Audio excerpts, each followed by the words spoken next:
Graça e paz, Igreja do Avivamento. É um motivo de alegria estarmos aqui hoje, né?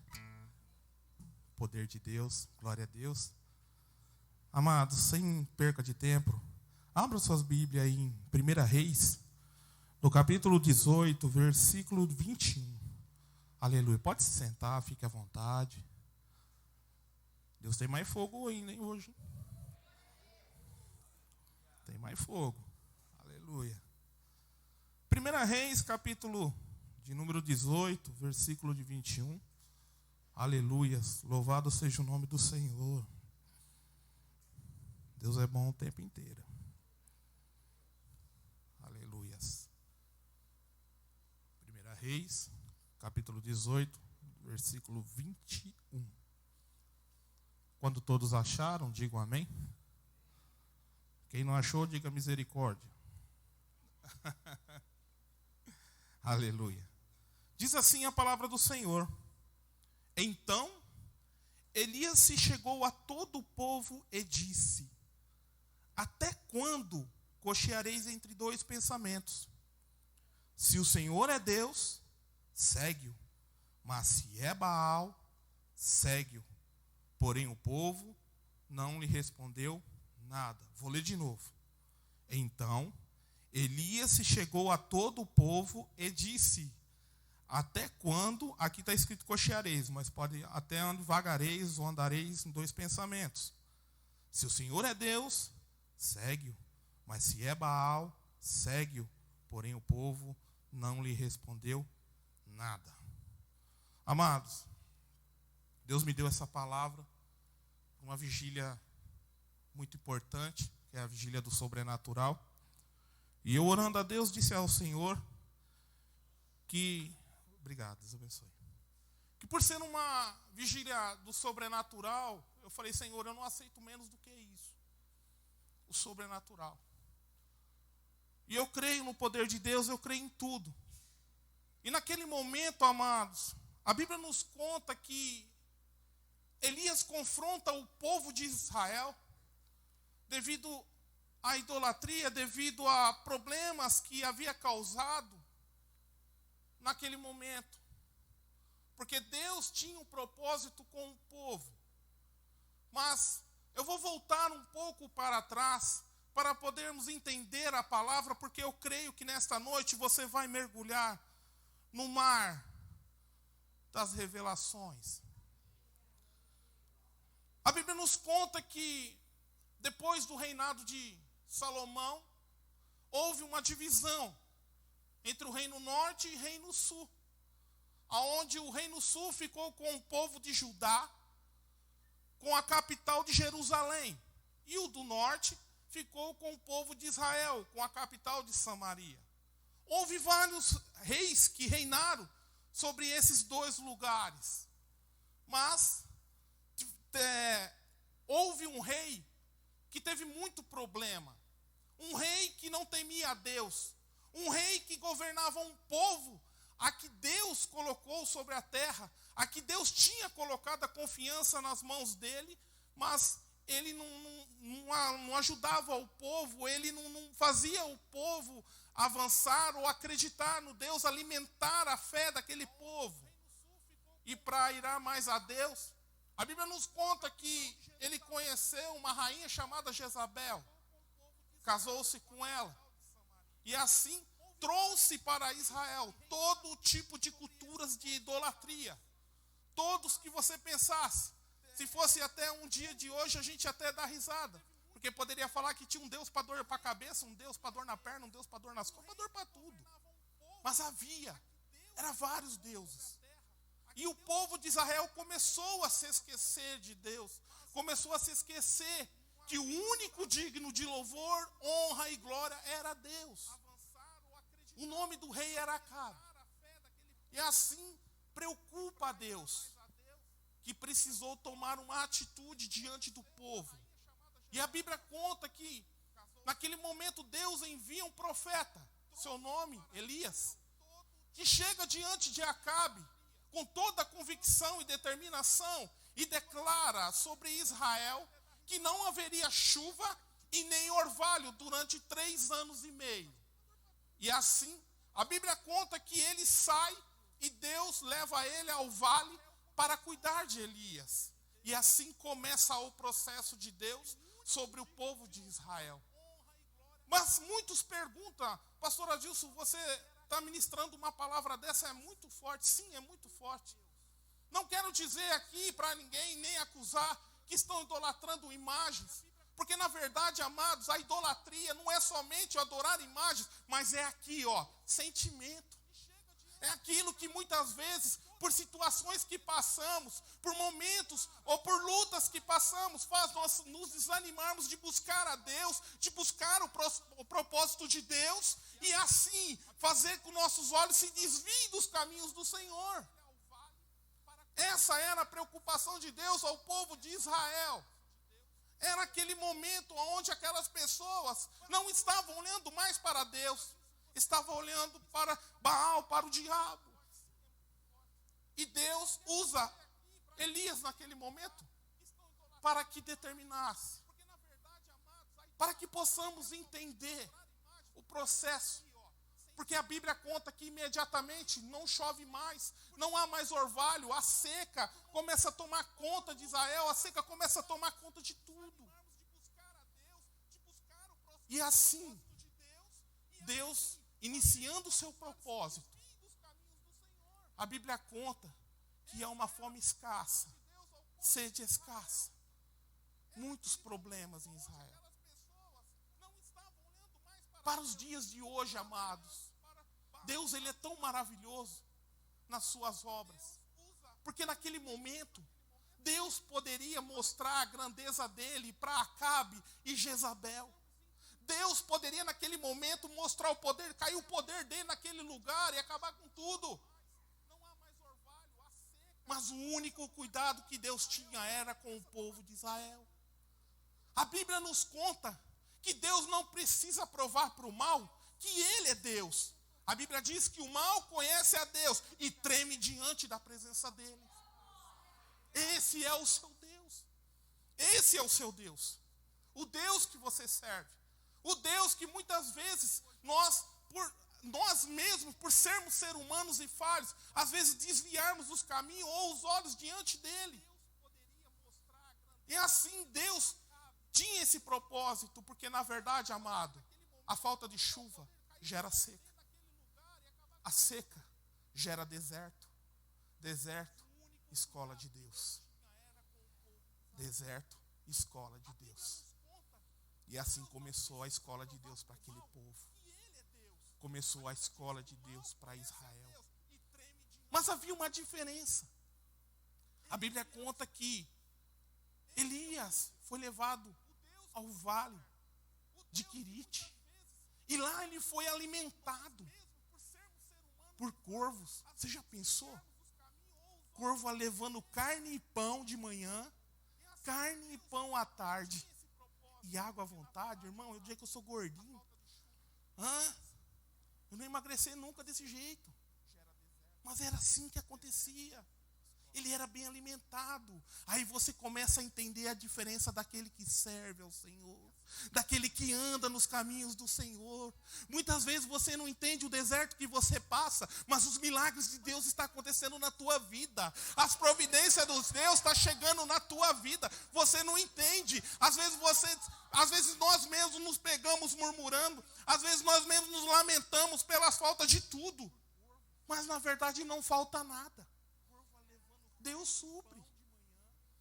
Deus supre. E naquele momento, amados, Deus estava alimentando, mas a Bíblia diz que foi rápido, foi por alguns dias. Mas quanto foi a seca, pastor? 3 anos e meio. Vixe, Jesus não começou nada. Deus chega a Elias e diz para Elias: Elias, eu quero que você vá lá para outro lugar, porque tem uma viúva lá te esperando. Vai lá, porque eu preciso, através dela, ela vai te alimentar. E a Bíblia conta, porque o rio se secou, tudo secou. E às vezes nós não entendemos, fala assim: Senhor, mas por que secou? O Senhor não poderia continuar alimentando Elias naquele lugar, continuar trazendo a água para Elias naquele lugar. Deus é Deus de milagre. Fazia Moisés bater na rocha e sair a água da pedra. Por que não podia? Porque eu quero te dizer uma coisa. A bênção que é tua, ela é tua. A Bíblia diz que Acabe mandou o exército dele rodear toda a terra de Israel, atrás de Elias. E Deus precisava movimentar. Eu sei que muitas vezes mudança gera desconforto. Mas eu te digo uma coisa. Mude. Porque se Deus está pedindo para você mudar, é porque Ele tem a vitória para você lá na frente.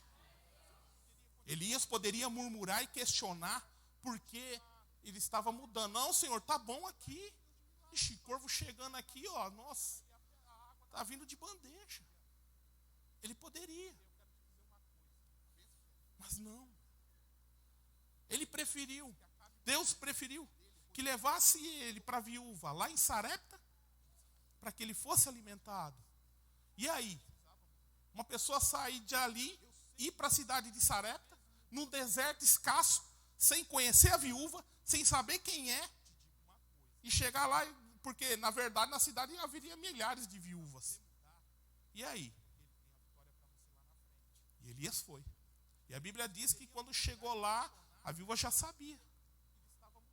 E assim ele chega e pede para ela água, ela dá água para ele pede a comida para ela diz, ó, só tem comida para mim e para o meu filho. Se não vai comer hoje, vai morrer. Ele falou, não vai não, porque assim diz o Senhor. Da botija de óleo, do azeite não vai faltar, e nem da farinha. Se você me alimentar primeiro, até a chuva vier. Olha a providência de Deus. Isso é poder, viu, de palavra. Quando você determina na sua casa, amado, nós não fomos criados por Deus para ficar chorando, não. Se estamos passando por uma situação, está difícil, começa a profetizar na sua casa. Se está faltando alguma coisa, profetiza. Profetiza, porque a Bíblia diz que o que você ligar na terra, será ligado no céu. E Deus está aqui, ó. Está te ouvindo. E naquele momento, a Bíblia diz que ele fica lá. Aconteceu um milagre? Aconteceu. A Bíblia diz que com o tempo o filho da viúva morre. E ela fica desesperada. O que eu fiz para você, para o seu Deus? E a Bíblia nos conta que ele vai lá e ora. E Deus ressuscita o menino. Eu digo para você uma coisa. Creia nos milagres do Senhor na sua vida. Um domingo o pastor Rubens disse uma coisa, e aquilo eu peguei para mim com muita força. Que deserto nos aproxima de Deus. Deus, ele fica pertinho quando estamos no deserto. Quando estamos na necessidade, Deus está pertinho. Sabe aquele dia que você está chorando, não lágrima, mas sim sangue? Sabe aquele dia que alguém te feriu, te machucou e doeu tão grande lá dentro? É naquele dia que Deus está do teu ladinho. É aquele dia que Deus chega mais pertinho de você para ouvir a tua voz. É nesse dia. Por isso que Deus... Você quer entender por que você vive deserto na tua vida? Você quer entender por que Deus coloca o deserto na tua vida? Aprenda que deserto é para você se conectar a Ele. Ficar pertinho, conectado, juntinho. Porque na hora que você está bem, na hora que você está na bonança, muitas vezes nós nos esquecemos de Deus. Está tudo bem. Eu vou chegar em casa do meu trabalho, vou tomar um banho. Está tudo bem. Vou deitar. Hoje eu não vou orar, não. Minha conta está cheia, está recheada, está na hora de dormir. Eu vou dormir. E assim vai levando. Mas quando estamos no deserto, você está no serviço, e aí fala assim, meu Deus, Senhor, nossa, aquela palavra, nossa, hoje eu vou meditar. Nossa, aquilo, o pastor pregou ontem, nossa, aquilo lá foi para nós. Aquilo foi forte, vou tomar posse dessa benção aí. Nossa, o pastor mandou um cajadão ontem, nossa, aquilo doeu, irmão, mas vai gerar cura. Muitas vezes nós nos esquecemos. Nossa, vinagre. Mas é assim, amados. quando nós estamos no deserto, o ser humano, ele busca mais a Deus. Ele quer se achegar mais nas coisas de Deus. Ele fica sensível às coisas de Deus. E era por isso que naquele momento o povo de Israel estava passando por aquilo. Porque era na necessidade e na fome que eles iriam começar a dobrar o joelho e buscar a Deus. Porque até então não estava tudo bem. E a Bíblia fala que passa-se os 3 anos e meio, até que Deus declara a Elias. Elias vai e declara a Acabe. E a Bíblia nos conta que ele chega naquele momento, diante de Acabe, e diga: Acabe, pegue todo o povo de Israel e seus profetas e leva tudo lá para o monte. Olha a ousadia de Elias. Você imaginou um homem só contra 750 profetas? E fora o povo de Israel, né? Poderia ter algum lá que já começasse a se lamentar. E aí? Mas ele foi. Ele obedeceu a Deus. Essa é a diferença de muitas vezes nós termos que obedecer ao Senhor. Obedecer a sua palavra. Se Deus diz para você, vai até lá, vai até lá. Mas se Deus diz, fica aqui, você fica. Pode estar caindo, chovendo canivete. Mas devemos estar firmes na presença do Senhor, ouvindo e obedecendo a voz dEle na nossa vida. E assim Elias fez. Chegou lá diante do povo, como a Bíblia cita. Você imaginou o quê? Ele poderia chegar lá diante dos profetas de Baal e já sair já desafiando. Não, é o povo de Israel. Deus tinha um propósito com aquele povo. E o que ele fez? Até quando cocheareis entre 2 pensamentos? Se o Senhor é Deus, segue-o. Mas se é Baal, segue-o. E o povo não disse nada. Sabe por que o povo não disse nada? Porque estavam todo mundo com o coração quebrantado. O deserto havia quebrantado. Deus tinha que transformar o coração, porque o altar estava destruído. E isso é o que acontece com muitas pessoas nos dias de hoje. Às vezes elas vêm na igreja com o coração de corpo presente. Chegam até a louvar pela boca, mas o coração está ausente de Deus faz tempo. Não tem aquela intimidade mais. Não consegue ter aquela intimidade demais. O que aconteceu? Alguém te machucou? Você se feriu? Você se decepcionou com alguma coisa? Mas Deus é Deus de restauração. Deus é Deus de avivamento.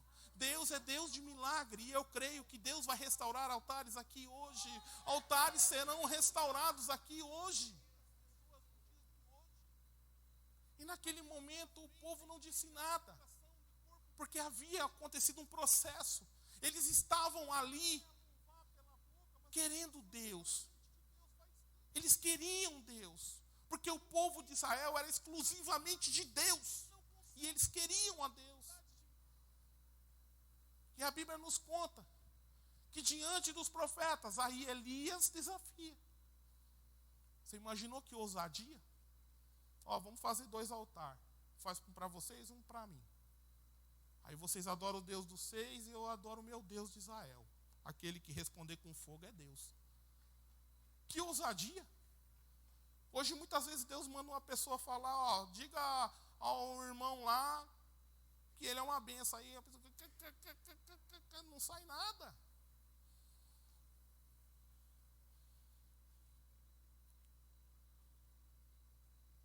Deus fala assim, vai lá evangelizar. Eu? Vai lá que para mim aquele povo é importante. Eu?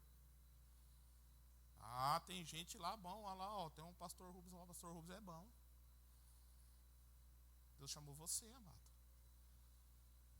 Deus chama você. E naquele momento ele desafia os profetas. E assim sucede. A Bíblia conta que os 750 profetas se organizam todos, começam a chegar sobre o altar que já estava pronto. Coloca a oferta, o holocausto, coloca a madeira, tudo. Só que Elias disse, Faça, mas não põe fogo. Não põe fogo. Deixa o teu Deus responder. E a Bíblia fala que eles começam a fazer todo aquele ritual. E passa o estilete no corpo. E passa estilete na barriga. E chora, e grita, e passa meio-dia berrando e lamentando, se dilacerando.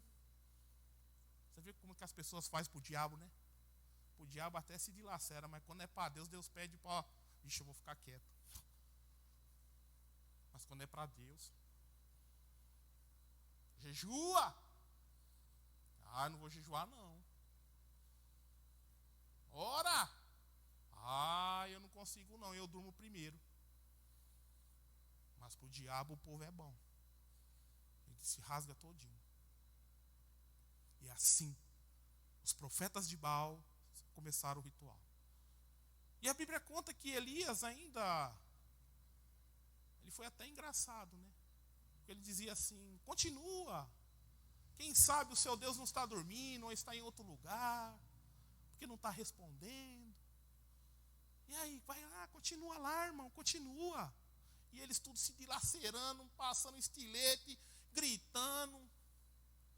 Deus Baal, que Deus Baal, irmão. A Bíblia fala que quando chega durante o meio-dia, que já é a oferta da tarde, a Bíblia diz que Elias vem e fala assim, agora é a minha vez. A Bíblia conta que o altar não estava pronto. Qual foi a primeira coisa que pegaram? A Bíblia diz que o povo de Israel veio. E a Bíblia diz que pegaram 12 pedras, simbolizando 12 tribos de Jacó, que se tornou Israel. 12 pedras. Mas essa semana, eu meditando na palavra, o Senhor falou muito forte no meu coração. E o Senhor disse para mim, você não vai pregar as 12 pedras. Você só vai pregar 5. Porque aquele povo precisa de 5. Não precisa de 12. 12 é muito. Vai 5. Eu falei, Senhor, mas eu não entendi 5 pedras. Sim. Quer saber? 5 propósitos.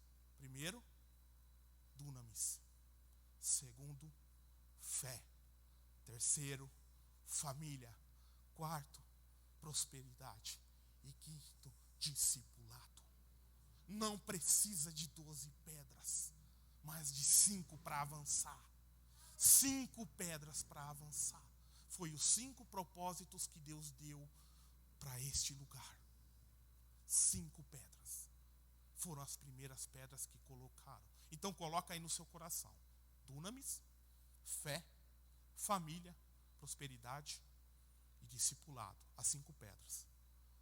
Aí você começa a analisar aonde você está errando. Aonde está tendo problema. É aonde? É comunhão com o Espírito Santo? É problema com a fé? Sua família, que você não consegue ganhar? Prosperidade, você está a conta no vermelho? Ou discipulado, que você não consegue aceitar Jesus como Senhor e Salvador? Ou muitas vezes nem se arrepender? Ou ganhar alguém que você quer ganhar? Analisa aí, os 5. Segundo, a Bíblia conta que eles colocam os gravetos, a madeira. A madeira, para nós, como eu sou da brigada, a madeira simboliza combustível. Combustível é uma coisa que você põe a fogo e pega fogo rápido. Aceleração. Segundo propósito de Deus para o altar, a aceleração é o combustível de Deus. Deus me falava essa semana, combustível, meu combustível está ali, ó. A aceleração, rabadalabá, xiederedalabás. Aí depois, a Bíblia conta que eles colocam a oferta. O holocausto. O holocausto, amado, é o melhor de si. É aquilo que você tem de melhor para entregar para Deus. Aí é com você. E juntando tudo isso, a Bíblia conta que Elias foi ousado e manda jogar água no holocausto. Ele faz um rego em volta para segurar a água e joga a água no holocausto. Aquela água que foi jogada no holocausto, que molhou a madeira, que molhou o altar e ficou no rego, aquilo lá é purificação. A água simboliza purificação.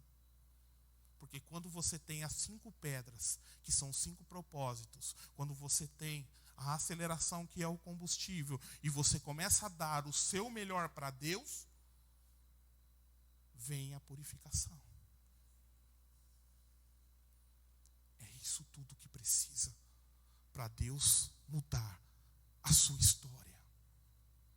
Agora você está entendendo porque estamos entrando no mês de março e estamos enfrentando tantos problemas. Precisamos avançar, amados. Precisamos colocar esses propósitos no nosso coração.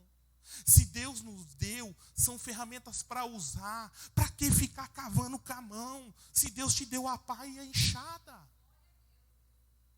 Tem pessoas que cavam com a mão, fica cavando com a mão e tentando com a unha e se machucando. Para quê? Se Deus te deu uma pá, te deu uma cavadeira, deu enxada, são ferramentas para você avançar, para você receber os propósitos de Deus na sua vida. Avance. Avance. Porque a Bíblia conta que quando ele terminou, ele olha para o céu e ele começa a oração dele para com Deus.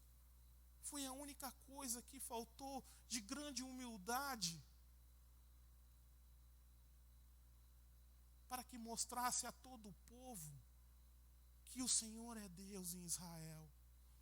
Que a Bíblia diz que o fogo cai do céu, chega no holocausto, ele queima o holocausto, queima o combustível, queima as pedras, queima o pó da pedra e ainda lambe o rego da água. Que fogo que faz isso? É o fogo do seu Deus, daquele que você serve, daquele que muitas vezes você duvida quando você passa por uma tribulação. É esse Deus mesmo que lambe o rego da água, que consome as pedras, consome o pó, consome tudo e não deixa nada. Deus está chamando nós para uma intimidade, a uma adoração diferente com Ele nesta noite. Deus está chamando nós para o sobrenatural dEle, para o milagre dEle nesta noite. Fique de pé em nome de Jesus.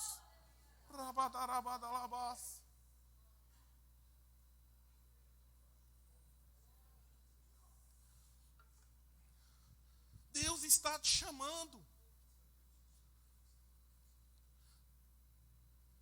Deus quer restaurar altares. Deus quer curar vidas. O que está impedindo você de avançar é a enfermidade. O que está impedindo você de avançar é os problemas dentro de casa, é as decepções. Alguém te disse alguma coisa? O que é que está impedindo você de avançar?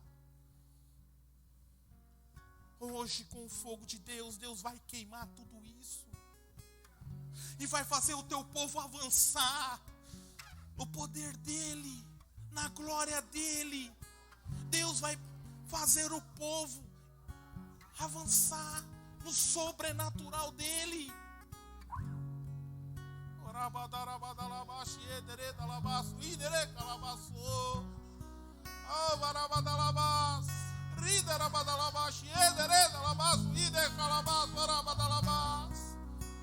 Ó Senhor, que nesta noite o Senhor é Deus. Eu queria que você viesse aqui na frente para nós estarmos orando.